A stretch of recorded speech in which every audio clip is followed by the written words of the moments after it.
Democrats are desperate to replace Biden, but out of all the things they could have come up with, they seriously think Taylor Swift is the solution. Welcome to America Uncovered. I'm Chris Chappell. Biden's poor debate performance kicked a hornet's nest within the Democratic Party. So much so, it was enough to convince people that Biden's time is up. Because being 81 and holding the most stressful job on the planet apparently wasn't enough of a clue. Democrats are now calling for a new Democratic nominee, but replacing Biden is tough to do. For one, the Democratic National Committee only has until next month to pick its candidate. And the DNC is apparently slower to make a selection than the guy in line in front of you at a Chipotle. It's either a burrito or a bowl. Those are the only options. How is this so difficult for you? Furthermore, Biden insists he's not going anywhere. He's staying in the 2024 race. And only the Lord Almighty could convince him to quit. So all this puts Democrats in a bit of a bind. What are they to do? Well, some are rallying behind Vice President Kamala Harris to replace Biden. After all, she could be the first black and Asian and female president who was the first black and Asian and female vice president, who was the first black and Asian and female senator from California, who was the first black and Asian and female attorney general from California. What a list of firsts. It would be unprecedented.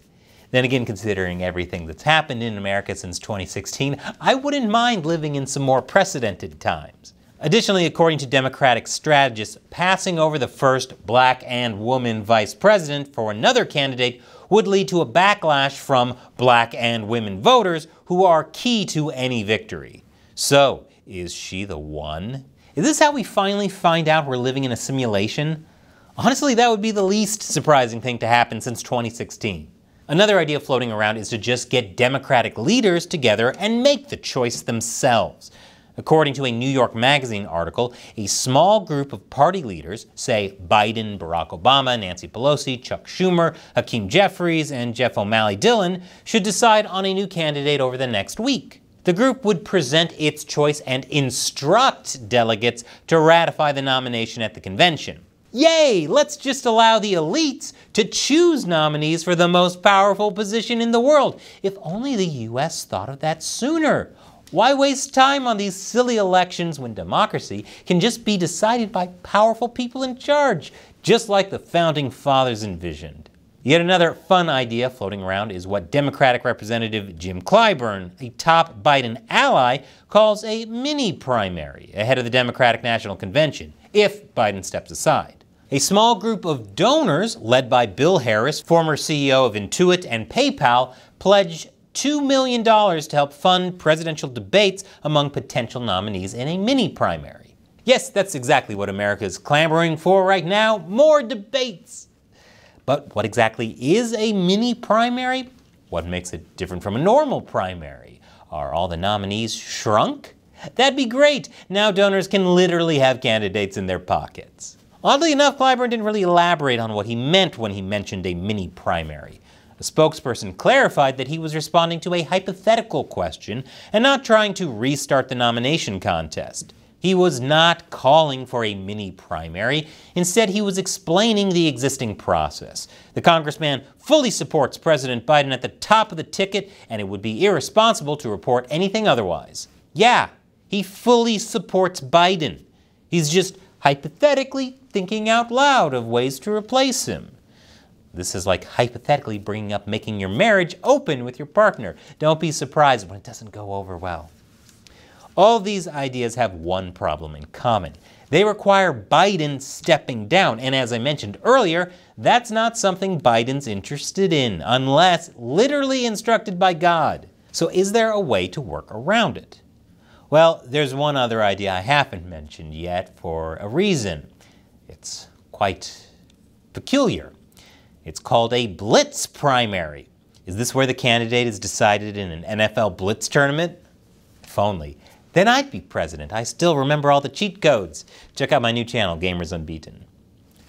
A blitz primary actually is the brainchild of Georgetown University law professor Rosa Brooks, who served in the Obama and Clinton administrations and advised the Biden 2020 campaign, and Ted Dintersmith, a venture capitalist and philanthropist who donated to numerous Democratic campaigns. The plan still involves Biden stepping down as the Democratic Party's nominee in mid-July, but it comes with a twist. Thankfully not an M. Night Shyamalan-level twist where we find out he's been dead the whole time. Biden would then team with Harris to announce the new nomination system. In it, 6 candidates who receive the most votes from delegates would compete in a blitz primary. All of them would run positive-only campaigns in the month leading up to the Democratic National Convention in August. Positive-only campaigns, not dissing their competitors and making people feel anger and despair. Come on, man, presidential campaigns are all about showing how bad things are without your man and making the other guy look like a fascist. Like this. In the courtroom, we see Donald Trump for who he is. He's been convicted of 34 felonies, found liable for sexual assault, and he committed financial fraud.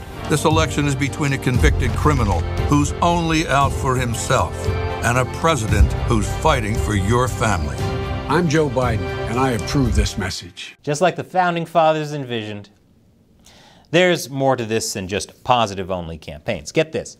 The Blitz primary would involve weekly forums with each candidate, moderated by cultural icons like Michelle Obama, Oprah, and Taylor Swift in order to engage voters. The country would be captivated, donations would pour in, and Biden would be celebrated as a modern-day George Washington, possibly because he also might have false teeth. At the end, the nominee would be unveiled on stage with Biden, Barack Obama, and Bill Clinton. So basically, it's a weekly series of 6 contestants competing to see who's most popular with celebrity judges like Oprah and Taylor Swift. Is this Democrats Got Talent? No, that would imply people were actually allowed to vote, and that's too democratic. What do they think this is? Some kind of election? The final nominee would ultimately be chosen by delegates using ranked choice voting. Ranked choice voting is a system where voters rank candidates in order of preference, allowing them to vote for their top choices based on priority. If no candidate receives a majority of first preference votes, the candidate with the fewest votes is eliminated and their votes are redistributed to the voters' next preferences until one candidate obtains a majority. However, this process can be confusing to some people and may potentially result in the final tally going to a candidate that no one really wants as their top choice. Winding up with a president no one really is excited about. Gee, I can't imagine what that must feel like. Also, sorry to break it to you, but this essentially means no regular Democratic voter will actually get to vote in the primary. Instead, party insiders get to call the shots for who to prioritize. The celebrity-hosted forums just make it seem as though the Democratic Party is actually consulting the public. So what does Biden think of this idea? Well, a Biden campaign spokesperson pointed to comments Biden made last week in Wisconsin. Well, let me say this as clearly as I can. I'm staying in the race. I'll beat Donald Trump. I will beat him again in 2020. By the way, we're going to do it again in 2024. I'm not letting one 90-minute debate wipe out 3.5 years of work. Got to admire the passion. So Biden really doesn't seem like he's going to step down, which throws a big wrench in the whole blitz primary idea. Which is fine by me, because that whole plan is a freaking reality show to decide who runs for president. That's absurd. And a disgrace to American democracy. I mean, could you imagine a reality TV star becoming president? Oh. You know what? This is a brilliant idea. If you like America Uncovered's nonpartisan take on news and politics, be sure to subscribe, smash that like button, and support the show on Patreon. All it takes is $1 an episode. Just click that orange button. And I'm trying to get around YouTube censorship by hiding controversial topics in gaming content. Check out the latest episode of my new show, Deep Thoughts While Gaming. It's about Detroit Become Human, and it's called If a Robot Identifies as a Woman. It's fun. Give it a click. Once again, I'm Chris Chappell. Thanks for watching America Uncovered.